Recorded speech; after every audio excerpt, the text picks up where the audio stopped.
For the assessment of ADHD in adults, the clinical interview includes a detailed inquiry into the current status and history of ADHD symptoms, psychiatric comorbidities, of course, a treatment history, any specific therapy or medications that were received, in addition to an educational, occupation, and medical history, really to ascertain any sort of impairments.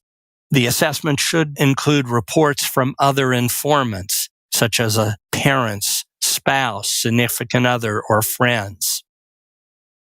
Now, there is a semi-structured interview, the Diagnostic Interview for ADHD in Adults, the DIVA-5, which covers the presence of ADHD symptoms in both adults and childhood, looks at the chronicity of ADHD symptoms, as well as impairments due to those symptoms.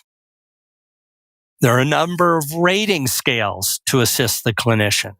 Prominent among them are the Conners Adult ADHD Rating Scales, or CARS, the Adult ADHD Rating Scale, or ASRS, the Brown Executive Function Attention Scales, and finally, the Wender-Utah ADHD Rating Scales. The CARS, or Conners Adult ADHD Rating Scale, has 9 scales. It can look at false positives. However, it's difficult often to identify ADHD when other psychological problems exist. The Adult ADHD Rating Scales, or ASRS, has 18 scales on a 5-point scale, and these items reflect ADHD symptoms and criteria. In addition, it has a 6-item brief screening scale.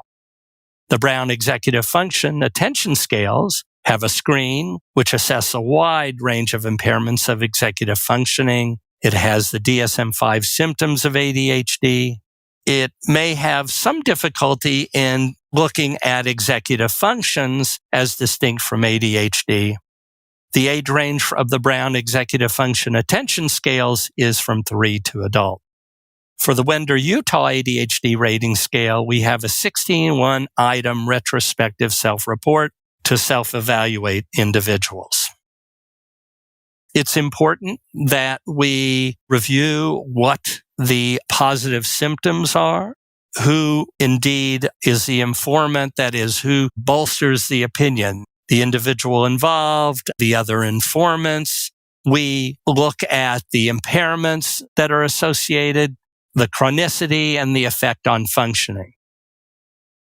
The key points to this section are: the assessment of ADHD includes a detailed history and current status of ADHD symptoms, a screen for psychiatric comorbidities, medical history, and past treatment using medications and/or therapy. Assessment includes the use of standardized rating scales that are filled out by patients and other informants to augment the clinical interview. And the clinician should interview or receive ratings, again, from other informants as a check on the self-report of the individual being assessed.